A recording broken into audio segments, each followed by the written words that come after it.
Oi, meu nome é Deise e esse é mais um vídeo do canal Jornada Bipolar. Esses dias me mandaram uma mensagem perguntando sobre psicólogo, o que eu achava, se valia a pena e tal. E conversando com a pessoa, eu percebi que ela não tinha noção que existe mais de um tipo de abordagem. Para ela, psicólogo é tudo igual, psicólogo é psicólogo. E eu pensei assim, nossa, mas que absurdo! Mas aí eu me dei conta, da primeira vez que eu fui no psicólogo, eu não sabia que existia mais de um tipo de abordagem. Pra mim, psicólogo era psicólogo e pronto.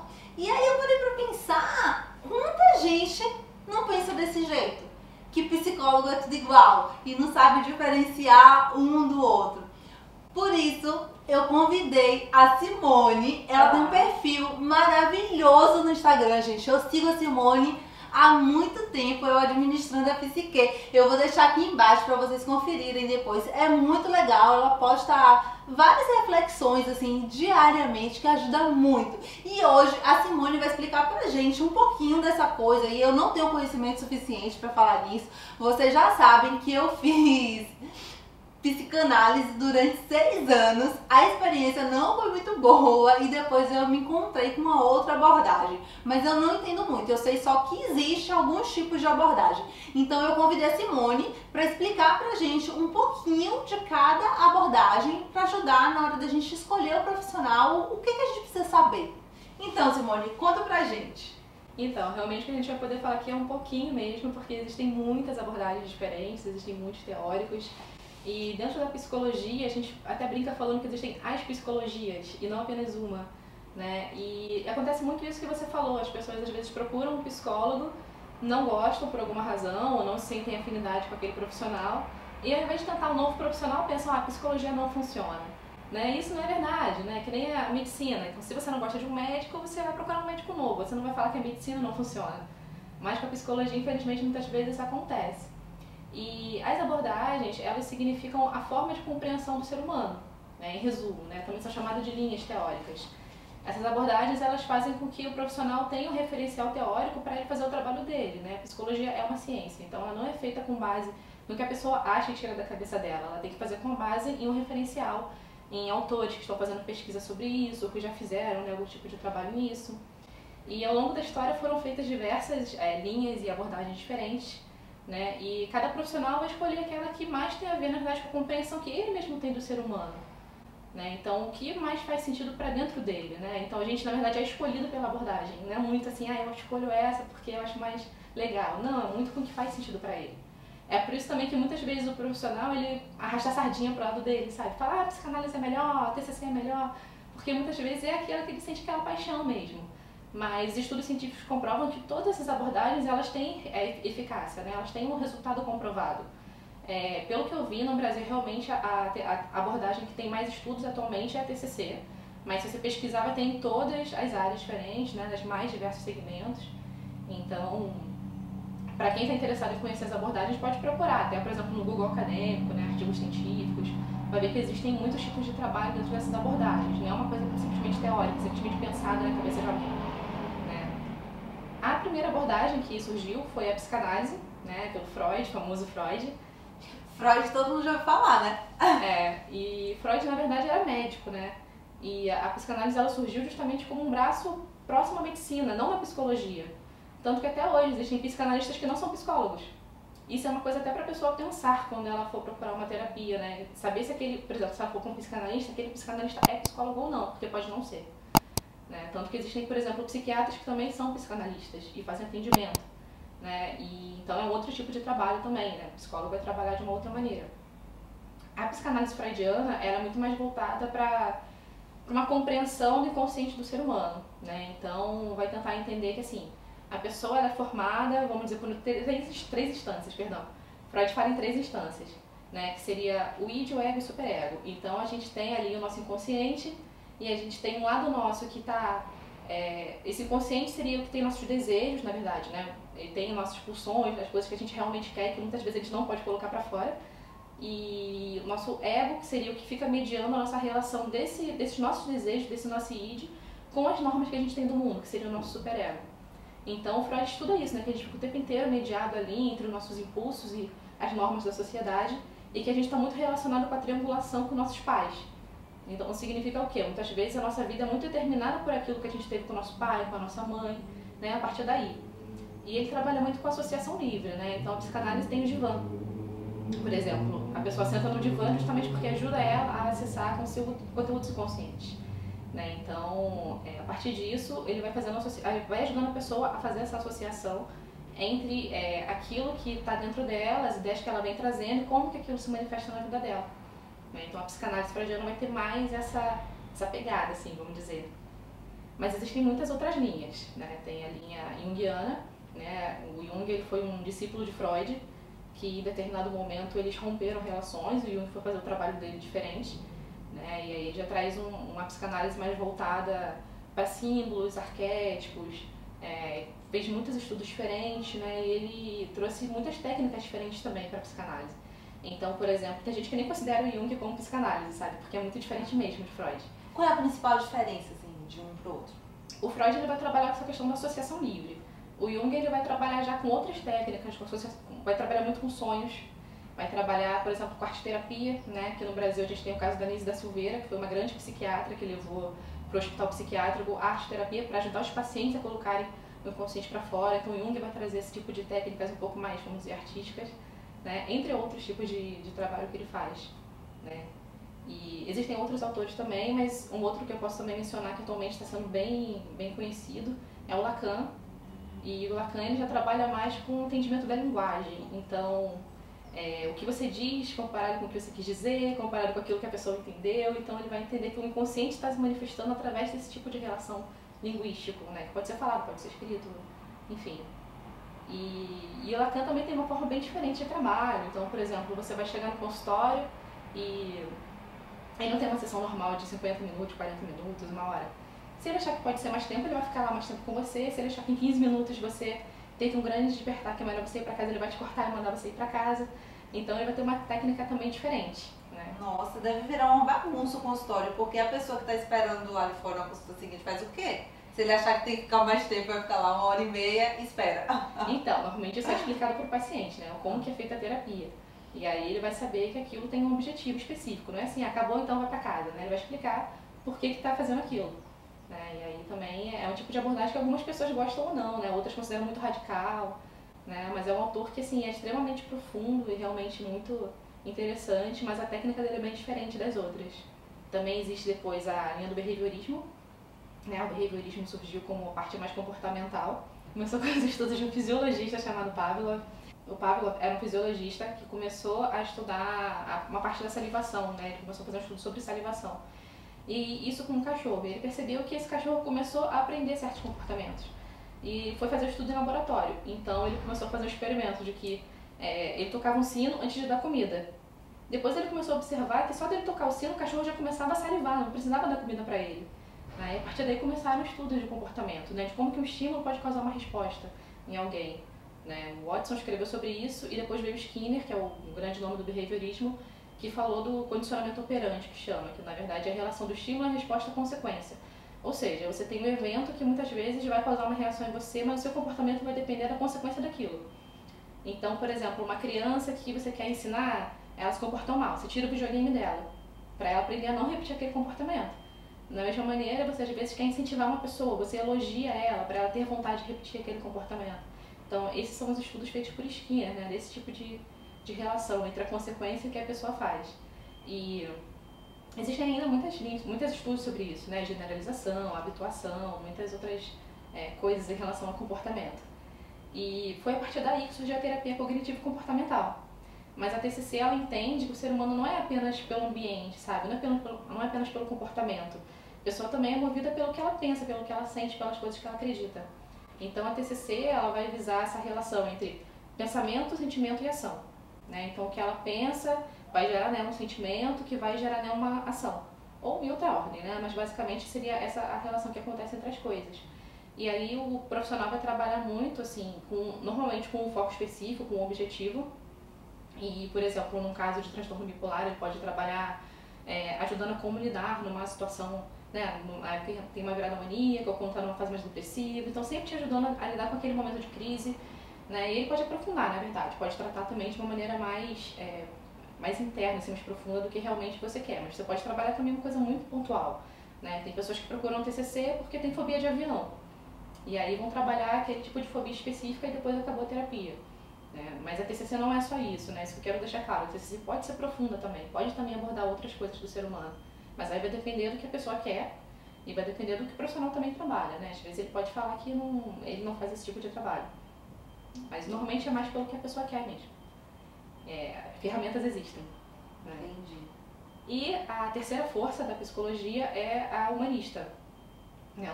O movimento humanista surgiu lá no século XV, como que na saída da Idade Média, né, quando as pessoas começaram a tirar Deus do centro e colocar o homem como centro. Então vamos valorizar o ser humano, vamos valorizar o que as pessoas têm, né, e aí surgiu, na verdade, o racionalismo, né, começou a ter o movimento científico daquela época. Na psicologia, o humanismo entrou trazendo o ser humano como centro no sentido de que a pessoa ela não é determinada pelo comportamento, pela relação com o pai ou com a mãe. A pessoa tem escolha, a pessoa pode decidir o que ela quer fazer da vida dela. Então trouxe muito mais isso de vamos olhar o potencial do ser humano, vamos olhar o que ele tem de bom, como desenvolver isso nele. Né? E também tem diversas abordagens, né? Tem a abordagem centrada na pessoa, do Carl Rogers, também é muito conhecida. E tem a Gestalt terapia, que hoje em dia também é uma das mais famosas. A Gestalt terapia, ela na verdade não bebe só do humanismo, né? Ela tem outras fontes também. Até hoje eu não consegui entender o que é isso de Gestalt. Vamos ver se hoje eu vou sair daqui entendendo. Eu já li, já tentei, mas não consegui. Vamos lá, Simone, me explica. Então, é Gestalt. Gestalt. Isso. É uma palavra alemã, não tem tradução para o português, por isso que não tem o nome aqui. E ela significa como se fosse uma psicologia da forma. Basicamente o que ela quer dizer, que o ser humano não é uma integração de pedaços. É um todo, né? Tanto que a frase mais famosa da Gestalt é que o todo é maior do que a soma das partes. Então ele entende que como se nós fôssemos um todo, nós temos uma forma e dentro disso vão ter coisas que vão se destacar como figura e outras que vão ficar como fundo. Assim, já teve alguma imagem que você viu que quando você olha de um jeito parece uma coisa, quando você olha de outro jeito parece outra?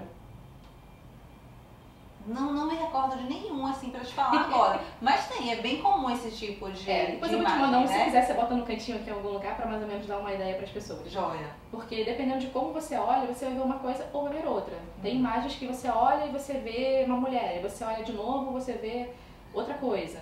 Né? Então, esse tipo de brincadeira, a Gestalt fala que isso acontece com o ser humano também. Nós somos os mesmos, mas dependendo do momento que a gente está vivendo, dependendo da época que a gente está, ou do que está acontecendo ao nosso redor, a gente vai olhar mais para uma coisa do que para outra. Né? Então, muitas vezes, uma coisa está em destaque aqui, por exemplo, a gente está concentrado conversando. Se o celular toca, a sua atenção vai para o celular passa a ser a figura. Aí você desliga a ligação, volta para cá, agora aqui volta a ser a figura e o celular ficou como fundo. Então, essa relação do que vem à frente. Por isso a Gestalt trabalha muito com o aqui e agora. Então, ela vai estar trabalhando com quem você é hoje. Né? Então, o tempo dela vai sempre se remeter, por exemplo, ao passado, ao futuro, quando isso tem a ver com agora. Então, o que causou lá atrás que está fazendo isso acontecer com você hoje não é importante. O que importa é como isso está acontecendo em você. Não é que não seja importante, mas assim, o que é mais relevante não é o porquê, não é você saber tudo sobre você mesmo. Porque muitas vezes a pessoa sabe tudo sobre ela e não sabe o que fazer com aquilo. Não sabe como mudar. Sim. E a Gestalt é justamente o contrário. Ela quer fazer você se apropriar de você mesmo. Ela quer fazer você ter autonomia na sua vida. E ela fala isso, você não é determinado pela sua relação com seus pais, você não é determinado pelo seu inconsciente, você pode ser o que você quiser. Você existe, depois você escolhe o que você quer ser. Né? Então ela tem esse movimento de fazer você se responsabilizar por você mesmo. Tô gostando disso, sim. Eu sou apaixonada pela Gestalt, então é um pouco mais tranquilo de falar também. Mas assim, é isso que ela faz. Ela tenta te dar uma responsabilidade por você mesmo e ela trabalha muito a sua criatividade. Então ela não vai te dizer o que é certo ou errado. Né? Ela trabalha com um método fenomenológico, né, que chama. Então, ela, por mais, por exemplo, que eu saiba que é uma bipolaridade, eu não vou chegar e definir, então ela bipolar é isso. Não, vou questionar como é a sua bipolaridade. O que ela significa para você? Eu quero entender como você vive. Porque do mesmo jeito que cada pessoa vai ter sintomas diferentes, o sentido que aquilo tem para cada pessoa também é único. Então, a partir disso, a Gestalt vai te ajudar a ter mais consciência de quem você é, do que aquilo tem sentido para você e ampliar a sua mente. Então vamos ver as possibilidades de lidar diante dessa situação. Ela vai estimular a sua criatividade para você ver as possibilidades que você tem e a partir disso você fazer a sua escolha.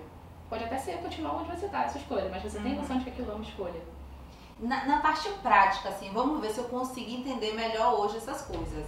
Eu sou leiga no assunto, viu, gente? Então eu vou fazer pergunta de leigo aqui. Se eu falar muita besteira, você pode falar que é besteira. Eu também tô aprendendo. Nós profissionais também estamos sempre aprendendo. E corrigir o que eu tô falando e tentar arrumar as coisas, tá? Na minha cabeça, tipo, psicanálise, a pessoa chega, deita no divã, fica falando de um monte de coisa do passado, o psicólogo relaciona com coisa do pai, com coisa da mãe, com coisa da infância e vai ligando as coisas do passado com o momento que tá agora e geralmente é uma coisa que demora muito tempo. A pessoa fica anos lá no terapeuta. É dessa forma que acontece? A psicanálise freudiana é mais ou menos por aí, tá, né? E pode dar até uma sensação de que realmente, como ela é mais demorada e tudo, talvez ela não seja tão boa. Mas não necessariamente. Tem muitas pessoas que precisam compreender a vida delas para depois conseguirem ter outros passos, né? E também, às vezes, para botar aquilo para fora, né? Botar aquelas emoções que às vezes ficam guardadas por tanto tempo. Então a psicanálise é isso, mas ela tem muitas funções para as pessoas também. E o que eu entendo de terapia cognitivo-comportamental, TCC, a pessoa chega lá, tem um problema pontual e ela vai resolver aquilo, ela vai modificar a forma como ela pensa. Ela tem pensamentos disfuncionais, ela pensa de uma forma que não contribui tanto para a vida dela, para a qualidade de vida dela, e ela vai passar a questionar aqueles pensamentos que ela tem, ver se aquilo que ela está pensando é verdade ou se aquilo é só um pensamento. Enfim, ela vai trabalhar muito nessa forma do que ela pensa para como ela age e modificar isso para poder viver melhor. É mais ou menos isso? Sim, a TCC tem esse foco, mas não é apenas isso, né? Como eu falei, ela pode ser profunda também. Então, se você vai para um autoconhecimento na TCC, o profissional também vai ter ferramentas para te levar a buscar quem você é, uma outra coisa que não seja num foco específico comportamental. Mas, em geral, quem busca a TCC é realmente por uma questão mais de comportamento, de ação, né? De querer mudar alguma coisa em você que você às vezes não consegue. E como a TCC ela tem umas práticas mais diretas, tanto que ela trabalha com tarefas na sessão, passa tarefa para a semana seguinte, passa muito exercício para fazer, trabalha às vezes com questionários. Isso é uma coisa mais objetiva, né? Então, muitas vezes ajuda numa mudança mais rápida. Inclusive, é por isso que a TCC não usa o divã. Né? O divã ele ajuda você a entrar em contato com o seu inconsciente. A TCC vai trabalhar justamente com a sua aprendizagem, né? Que é uma coisa consciente. Então, não teria por que colocar você no divã, entende? Então, a TCC é isso, mas na verdade é mais do que isso. Só que normalmente é procurada por esse motivo. Entendi. E a parte prática da Gestalt? O paciente chega lá no consultório e faz o quê? A Gestalt ela tem muitas, na verdade, técnicas também, né? Uma muito famosa, por exemplo, a técnica da cadeira vazia. Então, às vezes você vai sentar de frente para uma cadeira e o psicólogo vai pedir para você falar que essa cadeira é como se fosse uma pessoa, que você quer falar alguma coisa para ela, né? Mas assim, isso é uma técnica dentro de um planejamento terapêutico, sabe? Não é um exercício solto que você faz para ver o que acontece. A Gestalt ela vai estar o tempo inteiro trabalhando com isso, da sua apropriação de você mesmo, né? Só que ela vai ter essa questão da horizontalidade. O psicólogo ele não sabe mais do que você, ele vai estar tentando entender como aquilo é para você, sabe? Ele vai estar o tempo inteiro tentando te levar a você achar a sua resposta, a você escolher o que você quer e não a te dar uma resposta, não te direcionar um caminho, né? Diferente da psicanálise que vai mais ou menos dizer o que acontece com você pela sua história, pelo seu inconsciente, e diferente da TCC que vai estar modelando o seu comportamento, a Gestalt vai estar te ajudando a fazer uma escolha para o seu próprio comportamento, ou para a sua vida, né? Enfim, às vezes não precisa nem fazer escolha, às vezes simplesmente de você tomar consciência, de você se permitir sentir, né? Eu diria que a Gestalt é uma terapia que leva você a sentir, a você entrar em contato com você não ficar mais na cabeça, também não está focado no seu comportamento, mas você levar a sentir e se encontrar. Ainda é um pouco complexo pra mim, gente, mas aos poucos eu vou entendendo melhor. Eu acho que tem algumas coisas que por mais que expliquem pra gente, a gente só consegue entender na prática. Quando a gente chega lá, faz e experimenta. Eu acho que talvez por isso eu consigo ter uma noção um pouco melhor assim do que é psicanálise e do que é TCC, porque foram as abordagens que eu já tive contato, eu já li um pouco sobre o assunto, li alguns livros. Então, quando a Simone explica, já fica mais claro na minha cabeça o que é que ela está falando e o que é que está acontecendo. Já quando ela explica uma abordagem que eu nunca tive contato nenhum, é mais difícil. Eu acho que isso é natural. Eu acho que algumas coisas a gente precisa experimentar para poder entender de fato o que é, né? Sim, dentro da própria psicologia, o profissional é orientado a fazer terapia na abordagem que ele segue, justamente para ele ter essa experiência e compreender de uma outra maneira, né? Porque você estudar teoricamente é uma coisa, você vivenciar é outra, né? Então o profissional ele tem que estar sempre, o tempo inteiro na abordagem teórica, na experiência dele, na própria terapia dele, para ter experiência e para trabalhar as questões internas dele, e com supervisão para lidar com os casos que ele está atendendo né? Que muitas vezes precisa de um profissional mais experiente para ajudar ele a direcionar aquele caso. E na hora que alguém vai escolher o psicólogo, como é que essa pessoa faz? A gente já viu que tem um monte de abordagem, e aí, faz o quê? Então, a primeira coisa que você faz quando você conversa com um psicólogo é conhecer o trabalho dele, né? Você vai falar a sua demanda, vai falar, olha, eu estou aqui por causa disso, e vai perguntar como é o seu trabalho, né? Como que é a sua terapia, porque é importante fazer um alinhamento de expectativas. Senão você vai achando que de repente em 2 meses você vai estar com aquela questão resolvida e ele vira e fala pra você que não, e aí você vai escolher se realmente você quer ficar naquilo ou não, né? Ou você vai tendo uma compreensão de que o seu caso realmente demora muito tempo e vai pra uma terapia de TCC, por exemplo, que ele vai falar, não, então vamos focar aqui pra resolver em 6 meses. E a pessoa, não é isso que eu tô buscando. Então é importante conversar com o profissional, entender como é o trabalho dele, questionar, né? Esse é o primeiro passo, né? Você tá lá e questionar realmente, alinhar a expectativa, ver se aquele trabalho tem a ver com o que você está buscando. Porque para o profissional também é importante, porque se você chega para ele percebe que ele não pode te ajudar, seja pelo seu caso, ou porque ele percebe que outra abordagem pode ser mais favorável para você, o mais comum é ele te encaminhar para um outro profissional. Então, também é importante para o psicólogo entender qual é a sua demanda. E ele vai ver se ele consegue realmente ajudar da melhor maneira ou não. E o outro passo, depois disso, é se você começou uma terapia, você construir uma boa relação terapêutica. Esse é o principal, mais do que qualquer abordagem. Tem que ser uma pessoa com quem você se sente bem para conversar, com quem você sente confiança, quem desperta sentimentos em você. Porque se você não está bem com aquela pessoa, se você não consegue falar, você sabe? É claro que sim, uma parte da confiança vem com o tempo, né? Você vai com o tempo sentindo mais a vontade de falar com aquela pessoa. Mas tem pessoas que você não sente afinidade, não, sabe? E não vai. Quando é assim, dificilmente você vai ter algum resultado bom na terapia. E além disso, é importante também conseguir falar sobre a relação da terapia na terapia. Porque o próprio fato de você estar no ambiente terapêutico, uma pessoa desperta sentimentos em você, né? Isso tem todo um fundamento dentro da psicologia, que muitas vezes, inclusive, o que a pessoa acha que ela está sentindo pelo psicólogo, não é sobre o psicólogo, são sobre outras questões dela. Então, às vezes você tem um problema com a sua mãe, mas o psicólogo fez alguma coisa que te lembra dela, você fica com raiva do psicólogo, sabe? Ou, muito comum também, às vezes a pessoa acha que ela está apaixonada pelo psicólogo dela. E às vezes a gente sabe que não é isso, pode até ser, né? Mas às vezes não é, às vezes é alguma coisa da pessoa. Estou conversando com o psicólogo, você vai começar a perceber se esse sentimento que está sendo despertado em você na relação tem a ver com você ou tem a ver com a relação com ele também. Porque você pode estar ajudando ele a perceber o que funciona melhor para você ou não, né? Como qualquer relação, você fala, olha, eu não gosto disso, eu gosto daquilo, e a pessoa vai saber como lidar melhor com você. Por exemplo, eu sou uma pessoa que eu não gosto muito de tapa na cara, sabe? Pessoa que chega muito e fica te dando, falando verdade. Então, quando eu vou numa terapia, o psicólogo já sabe que comigo a coisa me ajudando a despertar. Eu perceber. Mas aí você já falou pra ele, olha, eu não gosto que você me fale verdades. Vai com calma, vai falando com sutileza que eu funciono desse jeito. Você falou isso pro seu psicólogo? Claramente, é importante falar. Se você já sabe uma coisa isso sobre você... você... gente, isso é importante. Avisa pro psicólogo. Eu não sabia disso, que a gente tinha essa opção de falar, não. Não, é importantíssimo falar. Se você já sabe algo sobre você, é muito importante falar. Já vai ajudar ele, inclusive, a economizar tempo, porque não vai perder aquele tempo te conhecendo. Né? Claro que depois, com o tempo, ele vai trabalhar em cima disso, tentar entender o que é isso, por que você se comporta dessa maneira, mas a princípio ele vai começar a entender como lidar com você. Porque o psicólogo também não é mágico, né? Ele vai começar a tentar ali ver o que funciona com você, o que não funciona, vai tentar por um outro lado, ele vai tentando as ferramentas e para ver você se desenvolver. Se ele não sabe o que funciona, ele vai tentar uma coisa, não deu certo, ele vai tentar outra. Se você já fala, eu não gosto disso, eu não gosto daquilo, já pode ajudar ele realmente a ter um direcionamento também. Fantástico isso, gente. Fantástico. Vou dar um close na Simone agora, pra vocês prestarem bem atenção, porque eu achei isso, assim, muito importante. E uma outra coisa muito importante também, quando você não tiver vontade de ir na terapia, você vai pra terapia pra falar que você não tá com vontade de ir pra terapia. Sério? Uhum. Porque... ele vai investigar porque você não tá com vontade, é isso? Sim, pode até ser um dia que realmente você estava de saco cheio e não queria sair de casa, mas normalmente não é isso. Normalmente tem coisas ali incomodando e que você tá com dificuldade de falar, de expressar, e que você queria evitar. Tem que ver cada caso, o que acontece dentro da pessoa, mas o fato é, a orientação principal é essa, quando você não quer ir, é mais importante até você ir, porque alguma coisa pode ser trabalhada que seja importante para você, sabe? Então, esse tipo de relação é muito importante, mais do que a abordagem da pessoa, é a relação que você vai ter com o seu psicólogo, essa relação de confiança, de conseguir estar ali com ele, sentindo que ele te entende, que ele consegue trabalhar com você de uma maneira que funciona para você.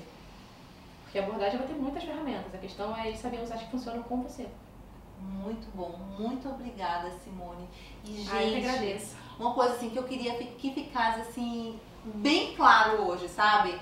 Psicólogo não é tudo igual. Primeiro, tem várias abordagens. Se você não deu certo com uma abordagem, procura outra abordagem. Não existe uma abordagem que é a melhor para todo mundo, que é a ideal para todo mundo. Vai ter uma que você vai se identificar. E dentro daquela abordagem, você, não, eu gostei dessa abordagem, mas pô, esse profissional já não gostei tanto. Procura um outro profissional, também sabe? tem isso, às vezes não é a abordagem, às vezes é a relação com o profissional que não é tão boa. Exatamente. Não é porque não deu certo com um que não vai dar certo com ninguém. Não é bem assim. Então, tem várias possibilidades pra gente tentar. Mais uma vez, obrigada, Simone, por estar aqui, por conversar com a gente, por esclarecer um pouco mais sobre as abordagens. Pessoal, um beijo. A gente continua conversando nos comentários. Vou deixar o perfil da Simone aqui embaixo para vocês irem lá, conhecer, ver todas as mensagens que ela posta todos os dias. E até mais! Até mais!